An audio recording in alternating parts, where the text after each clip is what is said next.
Bom, eu eu acho que é um pouco difícil, assim, tu fazer parte de um grupo, um coletivo que é marginalizado, subalternizado e desumanizado e não, perceber as ausências sobre nós no passado, né. Então acho que já começa daí. Inclusive, o meu trabalho de conclusão de curso, né, foi a análise, historiográfica de um projeto museológico LGBT, e eu tinha desejo de seguir por esse campo. Porém, a minha angústia de uma pretensa de parecer que a gente não tinha história, que a gente não tinha passado, nós homens trans, pessoas transmasculinas, ela falou mais alto. E aí que eu, enfim, decidi no mestrado me voltar para a história transmasculina e pesquisar o espaço biográfico do João Walter Nery e a emergência das transmasculinidades no Brasil. E aí acho que uma coisa que é bem interessante trazer é que, por exemplo, o, o João e o espaço biográfico do João jamais, em nenhum momento, foram meu objeto de estudo. Ele, assim como eu, nós somos sujeitos desse conhecimento, né? E eu me produzi a partir dele.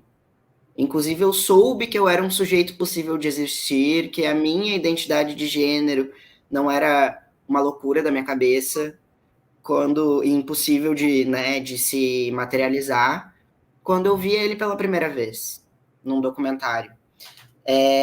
Então, eu acho que as perspectivas antirracista, transfeminista, é, feminista interseccional, decolonial, enfim, essas perspectivas críticas, elas e que criticam, né? Críticas que criticam, mas enfim, que criticam um pretenso sujeito universal assim de quem vai produzir o saber, também estão trazendo de uma maneira muito perspicaz e interessante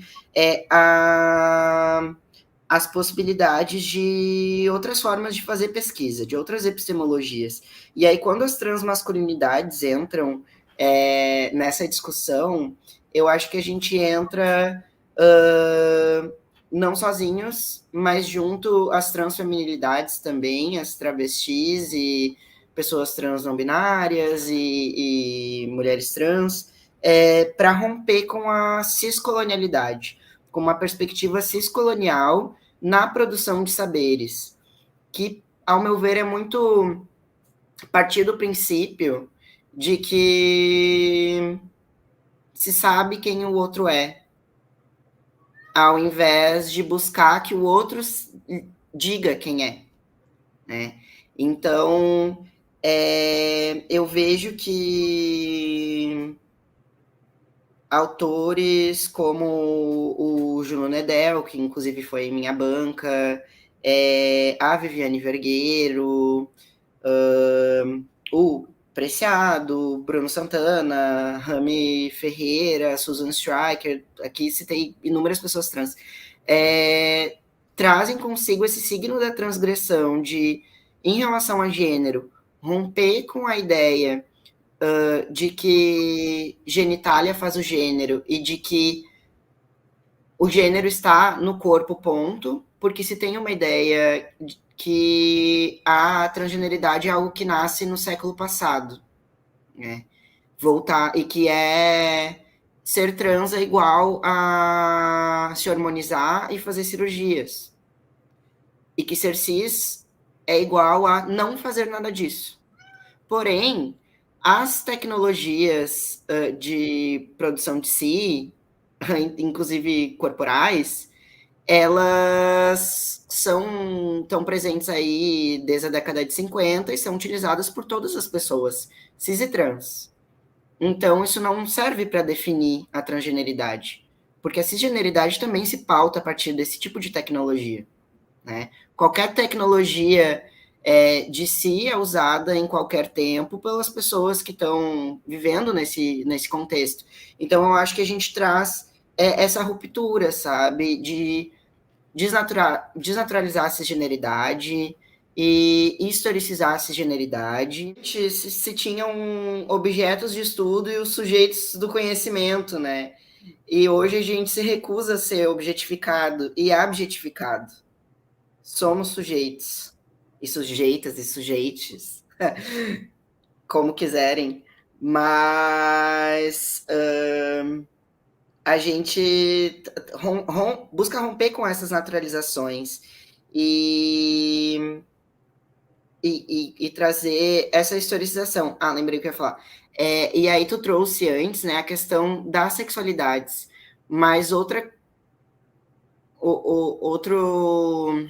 termo, né, e outro eixo que a gente traz é da historicização do gênero em si, né? Porque a transgeneridade e a cisgeneridade não diz respeito à sexualidade, diz respeito à identidade de gênero, às relações de gênero. Então a gente está complexificando as relações de gênero. E também não tem como fazer isso sem ser de uma forma decolonial, porque a cisnormatividade ela é uma criação europeia. Então, e imposta, né, num sistema moderno colonial de gênero. Então, enfim, acho que a gente traz muitas colaborações nesse sentido, e que eu consiga pensar, por enquanto, acho que tem algumas questões de saúde, loucura, né, outros tópicos que também podem ser abordados, mas essa live tem 60 minutos e não 180.